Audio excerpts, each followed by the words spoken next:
Je voudrais vous lire un verset qui m'a touchée et que je voudrais vous lire aujourd'hui. C'est Romains 10, verset 9. Si tu reconnais publiquement de ta bouche que Jésus est le Seigneur et si tu crois dans ton cœur que Dieu l'a ressuscité, tu seras sauvé. En effet, c'est avec le cœur que l'on croit et parvient à la justice, et c'est avec la bouche qu'on affirme et parvient au salut. Comme l'a dit l'Écriture, celui qui croit en lui ne sera pas couvert de honte. Aujourd'hui, je me tiens devant vous pour vous dire que j'ai accepté Jésus dans ma vie. Je vais faire de mon mieux pour suivre le chemin qu'il a tracé pour moi, car je sais que Jésus-Christ, c'est le chemin à suivre et c'est le chemin de la vérité surtout. Si vous avez des problèmes, priez.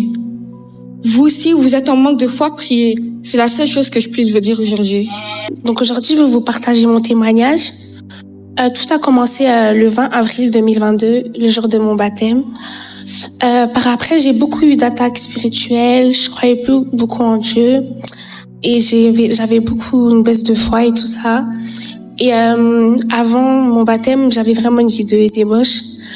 Je faisais n'importe quoi et j'étais fortement dans l'impudicité avec des garçons, plein de trucs comme ça. Et après, j'avais décidé de me baptiser et beaucoup de gens me faisaient croire que Dieu va pas m'accepter, que je suis trop dans l'impudicité pour que Dieu m'accepte.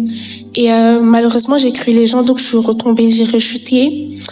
J'avais fait une dépression et j'étais rentrée à l'hôpital. J'allais plus à l'école, j'avais honte de venir à l'église et souvent c'est ma mère qui me forçait à venir à l'église et je m'asseyais toujours tout au fond. J'avais peur de m'asseoir devant, du jugement, du regard des gens et tout ça. Je voulais chanter dans la chorale mais je me disais que non, Dieu va jamais m'accepter et tout ça. Après j'avais refait encore une dépression. J'avais fait une dépression et j'étais à l'hôpital. Je me réveillais plus et les docteurs disaient à ma mère que j'allais plus me réveiller, que c'était fini pour moi. Ma mère a prié sans cesse. Les docteurs disaient que j'allais plus me réveiller, je respirais plus parce que je prenais des médicaments, parce que je me disais que j'étais trop sale pour revenir à Dieu. Les docteurs, ils voulaient me débrancher, mais ma mère voulait pas. Elle disait non, je vais encore prier pour ma fille. Elle va se réveiller, tout ça. Et pendant 6 heures de prière, après, je me suis réveillée.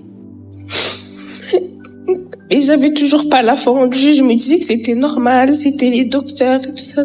Je venais à l'église, mais j'avais toujours honte. Souvent, je restais dans les toilettes ou dans les couloirs parce que j'avais honte de venir devant parce que je connaissais pas Dieu, en fait. J'avais jamais ressenti. Jusqu'à un jour, j'avais l'impression de voir Dieu. Je dormais, j'avais vu une lumière noire et une lumière blanche. La lumière blanche me disait, réveille-toi et prie. Et moi, je voulais pas parce que je me disais que c'était juste un rêve. Et la lumière noire me disait non, dors. Et j'ai écouté la lumière noire. Je suis encore rentrée à l'hôpital pendant des mois. J'étais rentrée à l'hôpital, j'ai vu cette lumière blanche encore. C'est Dieu qui m'a dit, réveille-toi et prie. Je me suis réveillée, j'ai prié et j'ai ressenti Dieu. Et à partir d'aujourd'hui, j'ai plus honte de venir à l'église. À partir d'aujourd'hui, je m'asserai plus derrière, je serai devant et je danserai comme David.